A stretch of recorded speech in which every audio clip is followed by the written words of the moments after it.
Welcome to the Heroic Investing Show. As first responders, we risk our lives every day. Our financial security is under attack. Our pensions are in a state of emergency. A single on-duty incident can alter or erase our earning potential instantly and forever. We are the heroes of society. We are self-reliant and we need to take care of our own financial future. The Heroic Investing Show is our toolkit of business and investing tactics on our mission to financial freedom. Welcome to the Heroic Investing Show. My name is Gary Pinkerton and I co-host this show with Jason Hartman. This is episode 195. Today's guest is retired Navy pilot John Foley. John runs an organization that teaches leadership to large organizations, improving their performance to make them elite companies. With a couple of his prior bosses, John teaches leadership. He does keynote speaking and talks to companies about how to improve, how to transform their DNA and pivot their business to compete in the new digital paradigm. The ability to develop transformational leadership and enable workforce evolution is a critically competitive advantage. John and I were so aligned on all of our concepts and our understanding of what makes companies, organizations grow, and it has to do with really effective leaders, but leaders that have to be able to transform as the world around them transforms, keeping their business lean and, as he puts it, elite. John was a former combat fighter pilot and a member of the Blue Angels, and has a great story about how they performed the only time in Blue Angels history in Moscow, right after the wall came down, and he has the claim to fame of having flown a Russian MiG airplane. So amazing story, but his nuggets on leadership, on what it takes to succeed out there, and in the transition from first responder and military to running your own business and sharing your talents that you've learned over these years with the rest of corporate America is fascinating. It's a really good podcast. I think you're going to enjoy it. Let's get to it. Here's Navy pilot John Foley.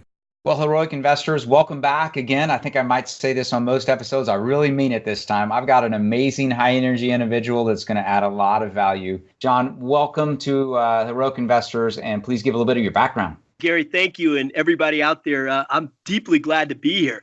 When I heard about what this podcast is, and more importantly, the people on it, I just got goosebumps. And I said, wow, if there's anything I can share, happy to do that. So my very quick background was my dad was Army. I was born in Germany and grew up as an Army brat. Loved my dad, wanted to be just like him. He was an engineer and an Army officer. And that's what I thought I was going to be. We actually lived at West Point. He was an instructor there.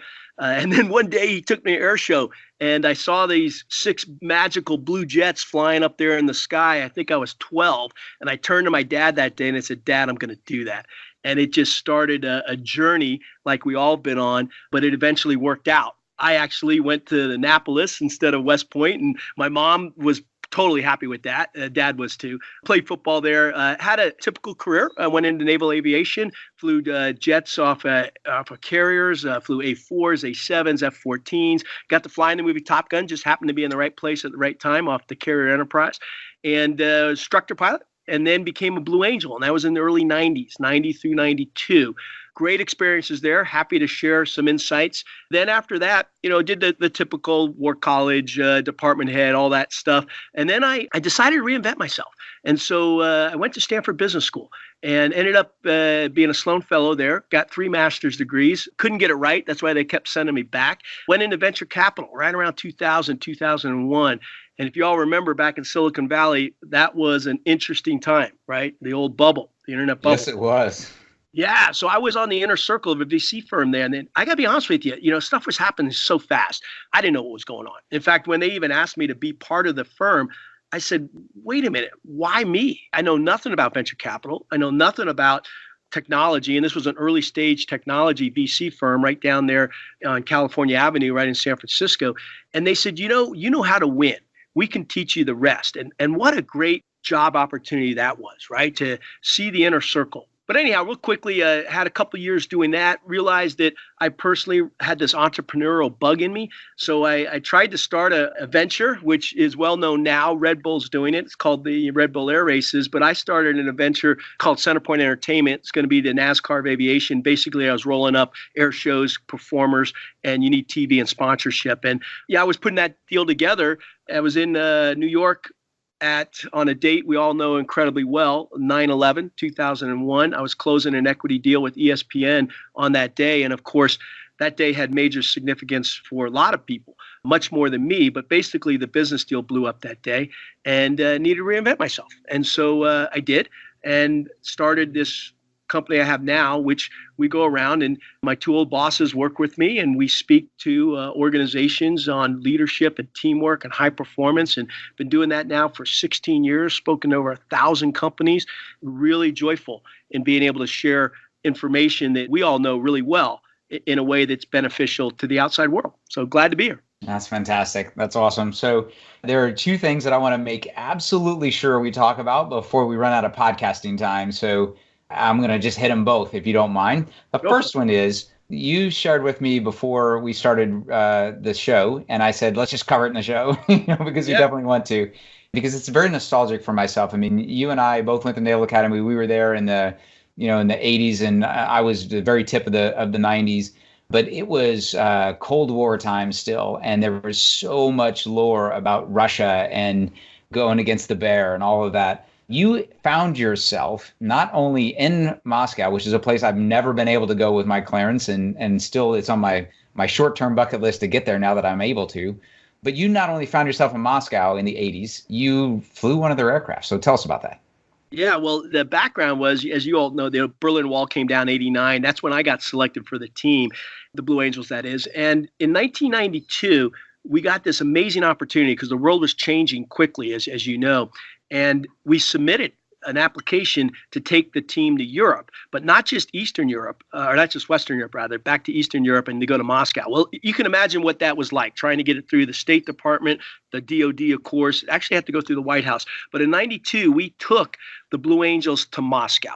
And it had been 27 years since we'd even been over the pond to, NATO countries, and never to countries like Bulgaria, Romania. But I remember, and I was the OPSO at the time, so I'm the OPSO of the team, and you can imagine the coordination that's required to take the team over there, flight clearances, all the State Department, all that kind of stuff. But I remember we landed in Sweden, then went to Finland, did an air show at both those places. But when we're flying over the border, checking into Russian airspace, and they came up on the radio, and, we just do our normal check-in. Actually, the boss was flying. He goes, this is Blue Angel number 1, flight level, whatever, 320, checking in. And they go, Blue Angel 1, what type of airplane are you?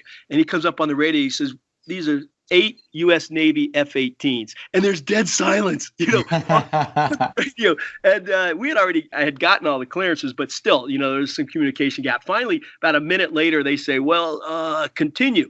And then all of a sudden, we get intercepted by Su-27s, MiG-29s, which this was, of course, already planned, right? We fly into Moscow. There's some beautiful video on this. In fact, if your audience ever wants to check it out, Hollywood did a documentary called Around the World at the Speed of Sound. And it's Rob Stone, is the producer, great friend of mine, went with us and documented this. Bottom line is we come flying into Kabinka Air Base, their master jet base, with these Su-27s on our wings, MiG-29s. And we did, air shows there, which had never before been done and had never been done since, which is interesting.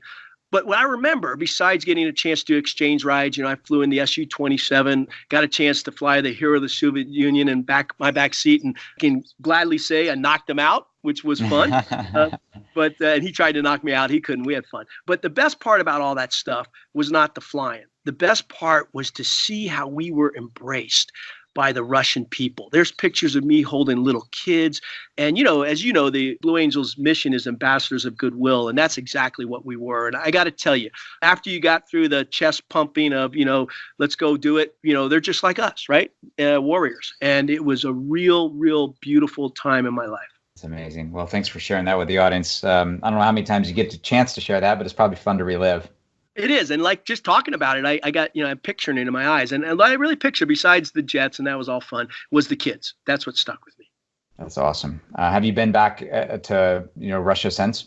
Well, I haven't been back to Moscow. I've been back to other areas all over Europe. In fact, I've been to, I think, 62 countries now, but not been back to Moscow. I want to do that sometime. Cool. Very cool. All right. So the other thing I want to pivot a little bit, and it's not that much of a pivot. It's a continuation, but it's a nice way to consolidate your lessons learned that I want you to pass in the next 10 minutes to the heroic investing audience.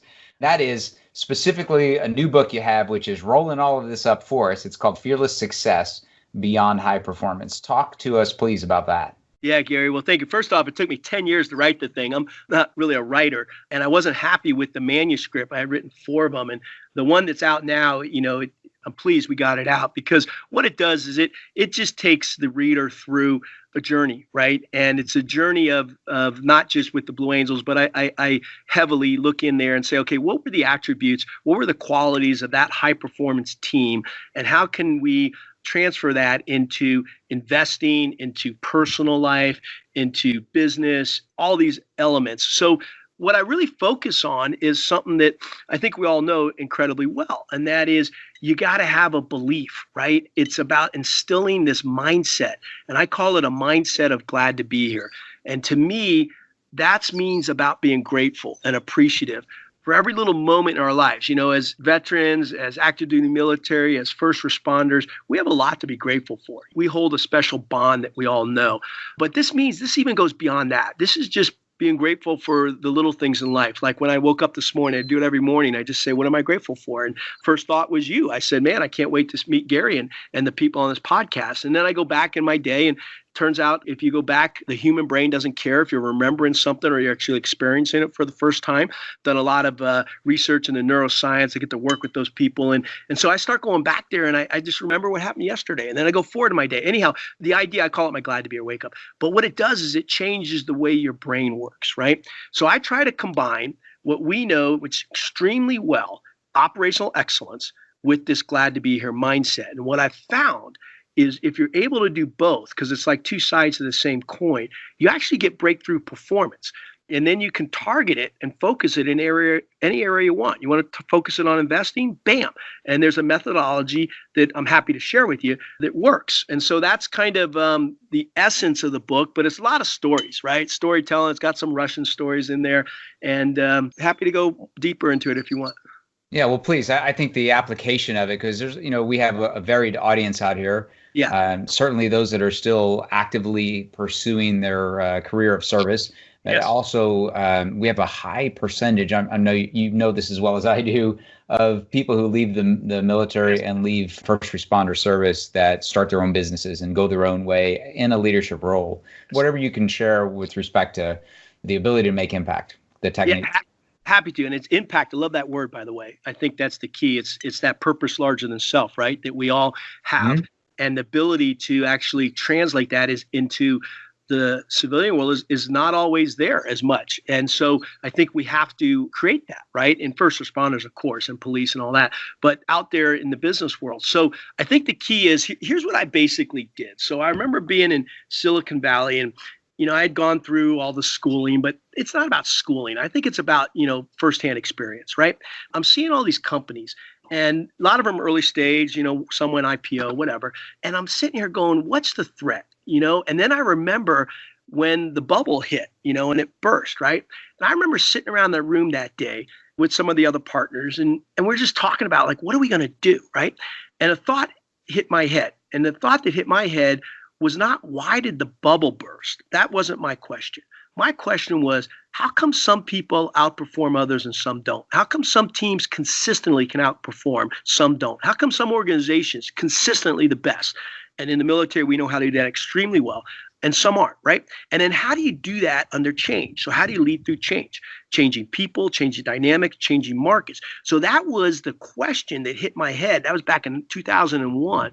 And since then, I've been on an 18-year journey of trying to figure that thing out. And the good news is I've got about 1,000 companies, high leaders that have been a resource to me, right? Here's what I discovered real quick. We all know it's the vision, plan, execute, feedback loop. Strategic management theory tells us that, right? What's the vision? Come up with a plan, execute on a plan, hopefully have a feedback loop. Military, by the way, is really good about those debriefs and AARs. Civilian world is not, okay? Great. Okay, I say, well, that works for, we'll say, the 1%ers, all right? And we call that operational excellence. But what happens in the 0.01%? How are the best of the best different? And what I've realized over time is we think differently, we act differently, and we actually speak differently. So when I get a chance to work closely with CEOs and whatnot, I talk about beliefs, not vision. Okay, vision is easy. That's a given. You need to have a vision. But what's hard is how do you get people committed and bought into the vision? So it's all about creating beliefs and changing limiting beliefs, which are usually fear-based, into liberating beliefs. You can see this in investing all the time, right? Then what I go is the second one is focus. So I talk a lot about the focus. How do you focus your mind? I gave you a little tidbit there about the glad to be here wake up is a way that I tend to focus my mind. But I've done a lot of studies on, meditation, visualization. I do more visualization these days. And it's the ability to be able to block out distractions, like we all know we need to do, and then focus in when you need to, but then open up again. See, that's the critical element. You know this, obviously, as a warrior, you got to have situational awareness. You focus down, but you better open up again or you're going to get shot by the unseen guy, right? So it's going through that methodology. I like to talk about alignment. How to get teams aligned through a center point, which I use, my techniques from the Blue Angels, where we come at each other at 1,000 miles per hour closure and miss within a wingspan. And remember, for 1 second off, we're going to miss by 2 football fields. So a little bit of, high-speed precision there. And I translate that through trust and then the debrief. And what I've added is this glad to be here component.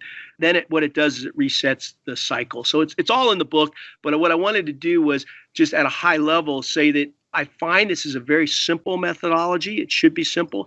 And the cool part is it works. It works in financial services. It works in technology. It works in manufacturing. Just spoke to every leader in Mercedes-Benz. It works in healthcare. And it works in sports teams. Roger Penske and I just had lunch Thursday. And I helped them out when we won the Indy, when I helped them out on 4 years ago. So we're trying to do it again. But anyhow, high level. That's what it is, Gary. What hits you? That's awesome. One of the things I didn't expect you to talk about is mindset. I think that's fantastic. I've done very similar journey here the last couple of years after leaving the military, leaving uniform and running my own company and podcasting and the like is a lot of work on visualization, meditation. I've gone through the Master Key System program twice. And one of the things that there's just some really simple lessons that hit you pretty hard. And one simple lesson I'm trying to teach my children that they just are not getting the gravity of it, which is cool. I mean, I'm 50, they're 15, so give them a little time, is that your mind cannot hold in its grasp or respond to more than one thought at a time. So if you're having a bad day, simply choose to have a good day. Like we all make fun of Pollyanna, right? We say that's very Pollyannish. It's just, you're not even living a reality. If you just, if your world, you run into a brick wall, you get fired by your boss, your spouse leaves you, whatever, and you say, I'm choosing to have a great day. That's just, you're an idiot, right? But in fact, if you recognize that the human brain is just that simple, like I can't be having a bad day and forcing myself to think of the thought of, this is going to be a great day. I'm going to make it be one, right? So it's just amazing that it's that simple. Well, I love that you've done the research. 65 chances a second. So the human brain can only take in 65 impulse through the eye a second. So we get 65 chances a second to choose what you just said. And that is, do I see that as a threat or something negative, or do I choose to see it as a positive? And I agree with you. The key on this stuff, though, is you got to plant seeds, right? Because here's a question. Where do your thoughts come from? You ever think about that? Where do your actual thoughts come from? Well, it comes from your responses to external sensory, I guess, and then it's how you interpret them. So, the same thing happens to two people who are walking beside each other. It's just their past experience, their subconscious is going to tell them how to interpret that. Exactly. See, it's the same way how one person can see something as a threat and the other person see it as an opportunity, right? Right. Especially in business, especially in investing. One person is going to say, well, that's ridiculous. That's a threat. Next person go, wow, this is a great opportunity. So the key is planting those correct seeds, right? And that's why gratitude works so well. If you go through life starting to really appreciate things, you watch, your day will naturally get happier. It has to happen. Absolutely. And another, I think, great piece of advice that I have learned, and I think the audience could learn from, and clearly having a good, restful, peaceful sleep is super important for rejuvenating the human body, just the actual physical cells out there, right? I mean, you've got to have, heck, aviation knows that very well, right? You guys have you have required minimum amounts of sleep to be able to get in the cockpit. And so many people out there, though, are not having restful sleep because they go to sleep having a lot of electronics around them, so they're not actually emotionally ready to go to sleep. Or it's that they're thinking negative thoughts, right? They listen to the news of all the horrible stuff, or some Hill Street Blues event or something, right? Some gun shoot 'em up thing right before going to sleep, and then that's in their head. And so doing the gratitude portion that's right before bed, yes, sets you up for being able to be calm, have that adequate sleep to actually physically recover the body. Oh, I love it. There's so many, those are beautiful techniques and recommendations for people. I turn my cell phone off, definitely go to airplane mode at the very least, but it's about ritual, right? Yeah. So what is your ritual when you go to bed? What's your ritual when you get up? And these could be very simple ones, but it does set the day and it does help you rest better. And of course, then there's the whole thing of working out and eating well too. Those three things, man, you'll be a superstar. Absolutely. So one other thing I'm curious about your opinion on. I've kind of gone over the top, again, with my poor kids, but also just with other people I talk to, that I've started to believe that if you just own everything in your world, of course, there's an easy way to make a case that you can't control everything that happens in your life, right? And it's about how you respond to it. However, if you decide to own everything that happens in your life, and then try to learn from it, it is my opinion that you're in so much better situation. Like people ask me, hey, you've lost 100% of your investment in this deal. How is it that you're not suing the person? And my answer is because I decided to own it. Like that was my mistake. I'm going to learn something from it. I'm going to get my money back because I'm going to learn something from it. And so, I tell my kids all the time, well, you get to choose how to respond to that, and you caused it. Like, how could I possibly have been the one that caused this? You brought it into your life. What do you think? Exactly. More than what I think. So it's funny, you don't even know this, but I'm in Sedona, Arizona right now doing this podcast. And I'm here because I'm always trying to grow myself, right? And learn, just like you're saying. And there's this phenomenal teacher on Eastern wisdom that I spend time with. And what he talks about is exactly what you just said. Oh, yeah, the question is the world coming at you or is the world coming from you?